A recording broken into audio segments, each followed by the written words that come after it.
I mean, it's hard for me to avoid. I feel like we sometimes tiptoe around. What about Mike Tomlin? Should he be here next season? Is that a ridiculous question? It was interesting because you asked me on the spot would I fire Tomlin, and my reaction, Ron, is wow, that would be a big thing, you know. That would be a hell of a story. Meanwhile, around the league, it gets talked about with guys who win 11 and 12 games, and is getting talked about with Kingsbury, Mike McCarthy, everywhere. And sometimes coaching changes work out really well. Other times, not so much. But the interesting thing was my internal reaction to, wow, like, who would ever think that? Fire Mike Tomlin. I think that's the reaction a lot of people have. And yet, we're all saying if next season doesn't go well, his seat should warm up, right? I would think so. Do you agree with that? Yeah. That it should? I do. So it wouldn't take much more than this for a seat that's ice cold to warm up. Yeah, I would think that's fair.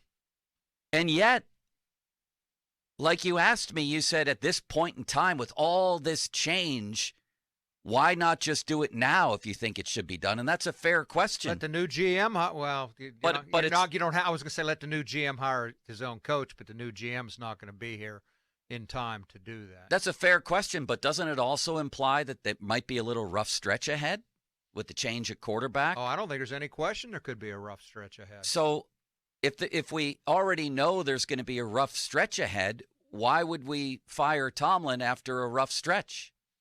I'm not suggesting they're going to. I just I don't know. I maybe I'm not enunciating it clearly. I don't think they're going to say, Mike, whatever happens in the next 10 years, you're our coach. I don't see that happening.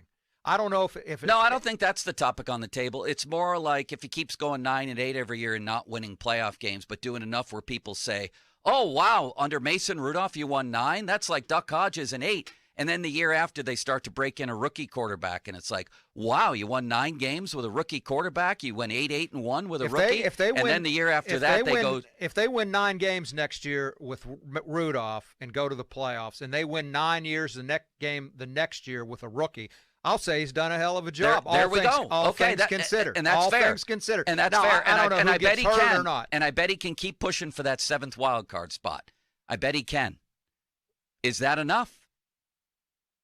Well, until you find a better quarterback, maybe you might have to be enough at this point. Is a new coach going to come in and do better?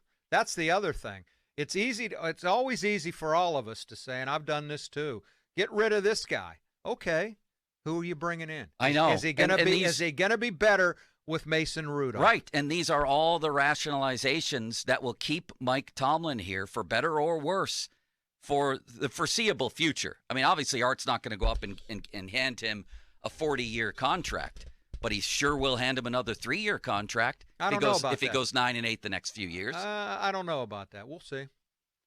We'll see.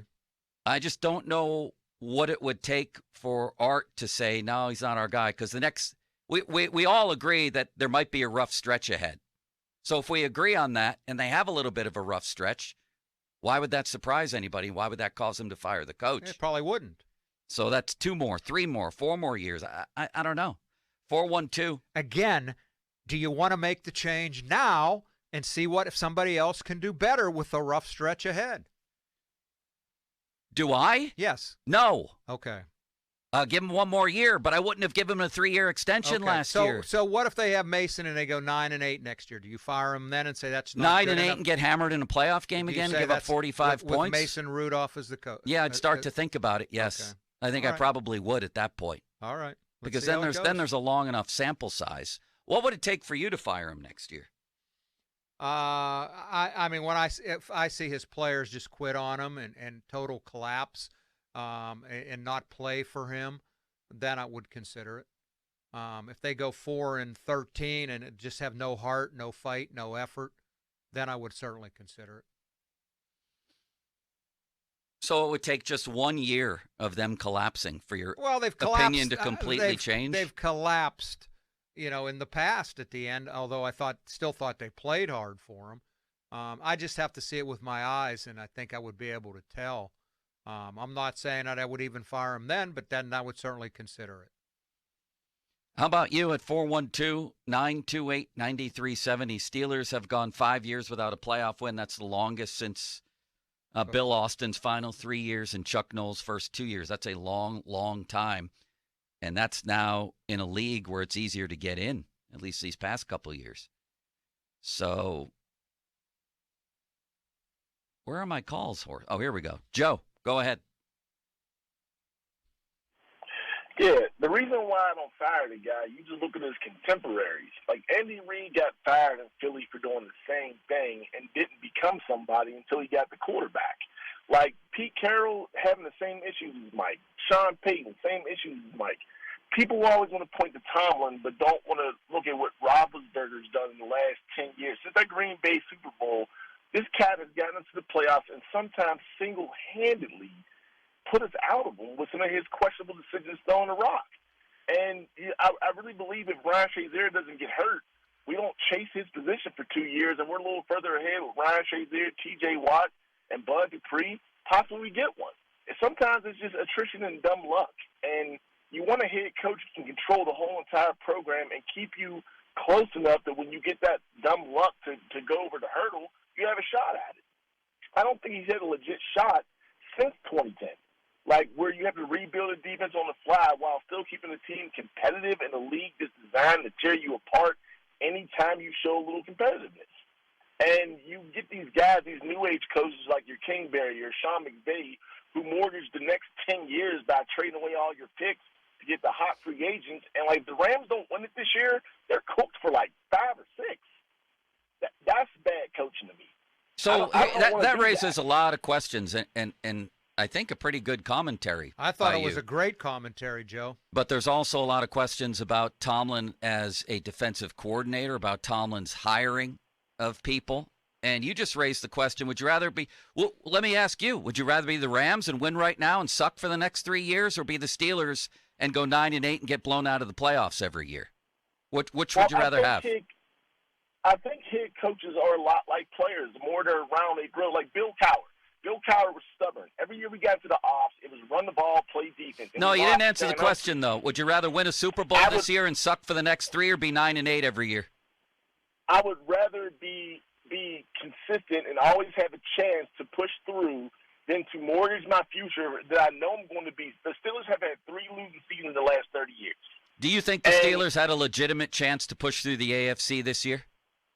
Absolutely not, but we already knew that. Like, anybody who's upset today just ain't paying attention. Like, right, but on one hand, you're saying I'd rather be 9-8 with a legit chance to win. When's the last time you really felt the Steelers had a legit chance to get all the way through the AFC? The year that Ryan Shazier got hurt, I thought we could still cobble together a little competency in the middle of the field to have a shot at it.